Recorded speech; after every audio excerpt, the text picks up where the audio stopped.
अध्याय 10 उन्मत्त काम नृत्य। युवराज और उनके मित्रों को लेकर चित्रा नृत्यागार में आई। सबका यथोचित स्वागत कर अपने अपने निर्धारित स्थान पर बिठाया। आचार्य धेनुदत्त पहले ही आकर अपने स्थान पर बैठ गए थे। वाद्यकार भी यथास्थान पर नियोजित थे। समूची नृत्य भूमि को उन्मत्त काम नृत्य के अनुरूप ही सजाया गया था। सारा नृत्य मंडप स्वर्ण की दीपमालाओं से जगमगा रहा था। विशाल कौशेय पट पर सरोवर का दृश्य उभर रहा था। युवराज चित्रलेखा को देखने चारों ओर दृष्टि फैला रहे थे। उसी क्षण चित्रलेखा नृत्य खंड में प्रविष्ट हुई। युवराज और उसके मित्रों ने हंस गति से चलकर आने वाली चित्रलेखा की ओर देखा। वह युवराज के समक्ष गई और अपनी सखी अपर्णा के हाथ में स्थित स्वर्ण थाल से कुछ फूल लेकर युवराज के मस्तिष्क पर चढ़ाए। युवराज ने कहा, देवी, आपका आतिथ्य मैं कभी नहीं भूलूंगा। चित्रलेखा ने मुस्कुराकर कहा, मेरा अहोभाग्य। फिर वह आचार्य के पास गई और उनके चरणों में फूल चढ़ाए। आचार्य ने आशीर्वाद दिया। पुनः आचार्य को नमस्कार कर वह नृत्य भूमि में शोभित होने वाली नारद और सरस्वती की प्रतिमा के पास गई। दोनों प्रतिमाओं को पुष्पहार पहनाकर वह तत्काल नेपथ्य भाग में चली गई। वाद्यकारों के वाद्य बाज उठे। सभी सावधान। नृत्य भूमि पर धूम्रावरण छा गया। कांस्य वाद्य बजने लगे। धूम्रावरण के कारण पूरी नृत्य भूमि अदृश्य सी हो गई। धीरे धीरे धूम्रावरण साफ हुआ और दर्शकों की नृत्य मंडप की सजीवता स्पष्ट होने लगी और मृदंग के ताल पर थिरकती नुपुर की ध्वनि दृष्टिगोचर होने लगी। ध्वनि कहाँ से आ रही है, इसी प्रश्न में सबके मन आकुल व्याकुल हो गए। युवराज की विलासी आंखें आतुर बनी और उन्मत्त काम की मस्ती जिसकी चरण भंगिमा में लुट रही थी, जिसके मदमलोल नयनों में आतुर विहलता छलक रही थी, जिसकी अंगुलियां कमल की पंखुड़ियों का भान करा रही थी, जिसके चरण कामदेव के आभूषण के समान दिख रहे थे और जिसके अधर पर पीयू मिलन के भाव उभर रहे थे, वह अनिंद सुंदरी चित्रलेखा नृत्य भूमि पर नृत्य के अविलंबित स्वरूप को नचाती हुई आ पहुंची। उसको देखते ही युवराज का मन बोल उठा, यह मानव लोक की नारी नहीं है, यह चित्रलेखा नहीं है, यह कोई राजकुमारी भी नहीं है, यह तो है स्वर्ग की मेनका, इंद्र की रंभा, पुरुरवा की उर्वशी, रजुवानिका की वन सुंदरी, कामदेव की प्रियतमा, रति, रजनीगंधा। और नृत्यांगना का उन्मत्त काय नृत्य सारे वातावरण को उन्मत्त करने लगा।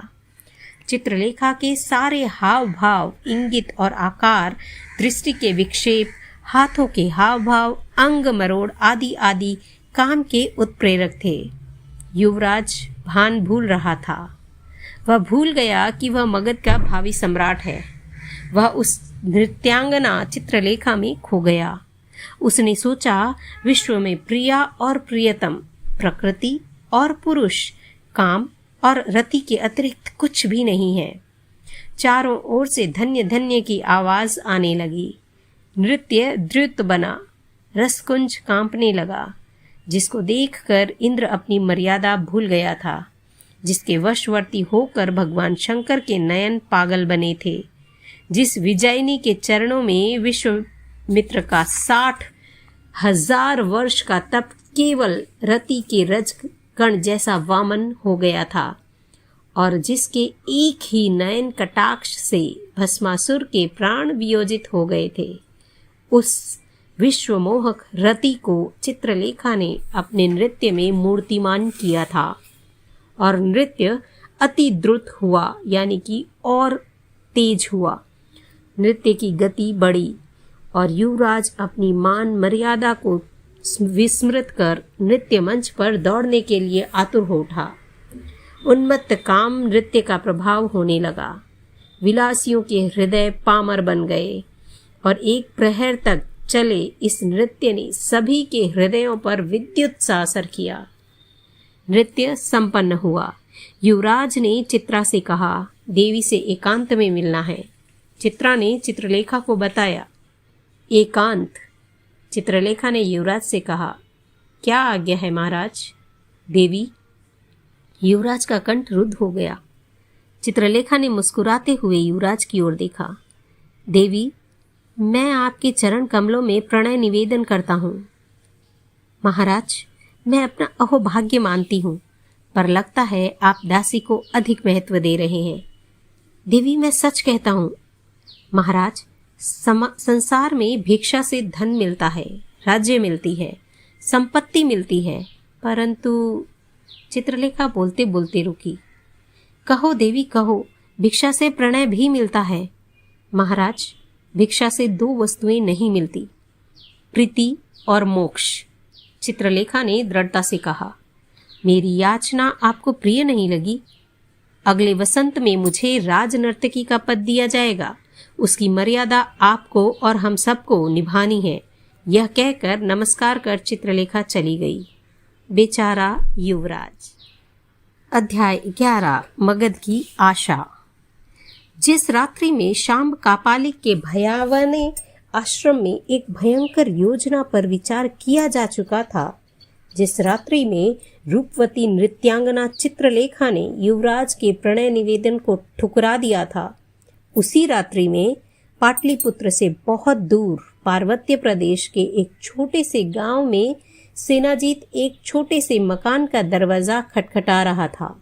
अंदर से आवाज आई, कौन? सेनापति बोला, अतिथि। भीतर से आवाज आई, पांथशाला नहीं है यह, वह तो पूर्व दिशा में है। यह तो। सेनापति बीच में ही बोल पड़ा, कृपा कर आप द्वार खोलें, मैं आप ही का अतिथि हूँ।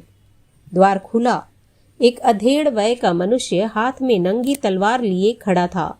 सेनापति ने नमस्कार कर कहा, महाशय, मैं कुमार श्री से मिलने आया हूँ। कौन कुमार श्री? युवराज चंद्रगुप्त, धीरे से सेनाजीत ने कहा। लगता है किसी ने आपका परिहास किया है, वृद्ध ने सशंक नजरों से देखते हुए कहा। सेनाजीत बोला, आप कुछ भी आशंका न करें, मैं उन्हीं का सेवक हूँ।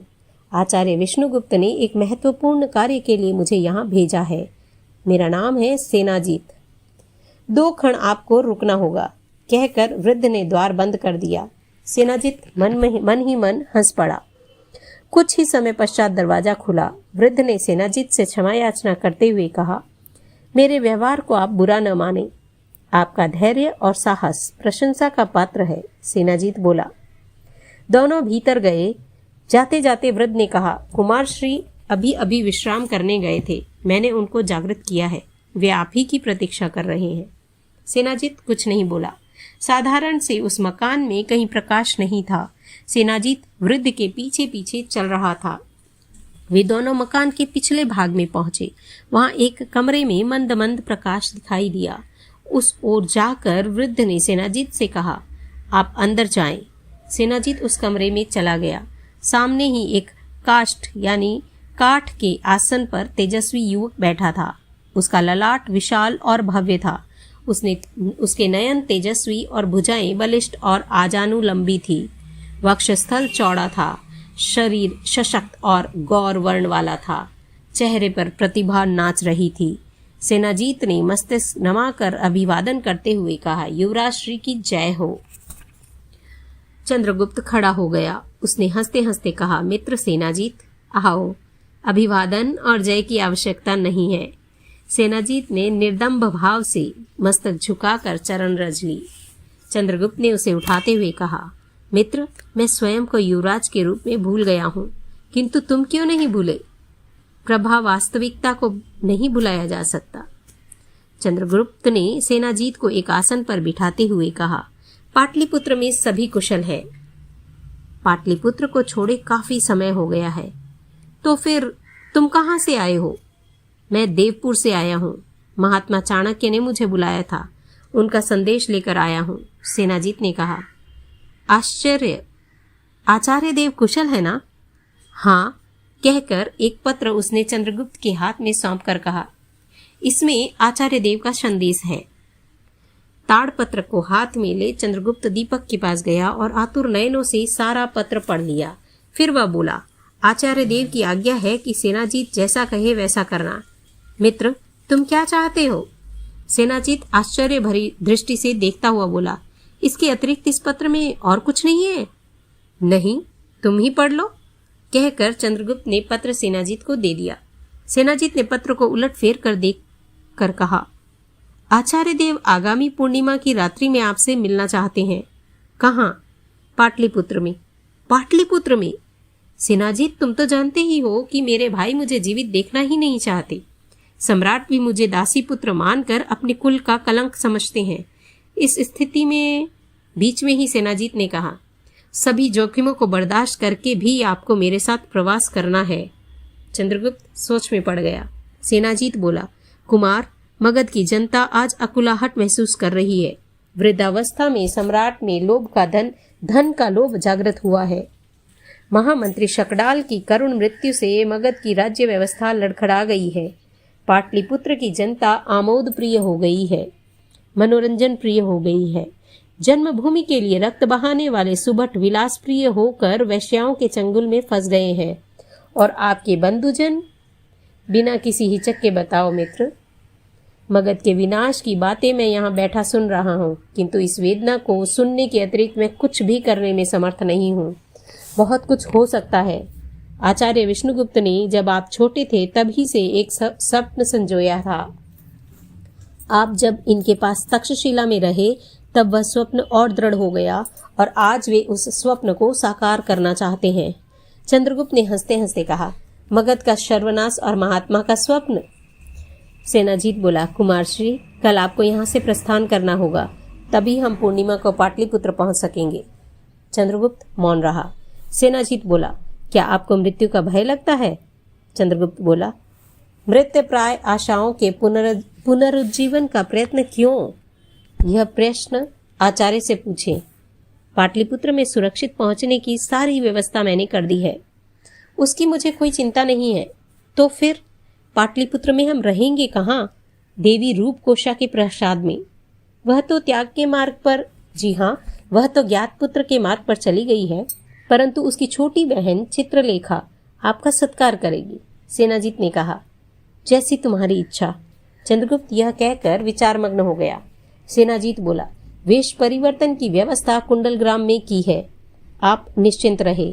अच्छा, कहकर चंद्रगुप्त बाहर गया और अपने विश्वस्त सेवक को पुकारा।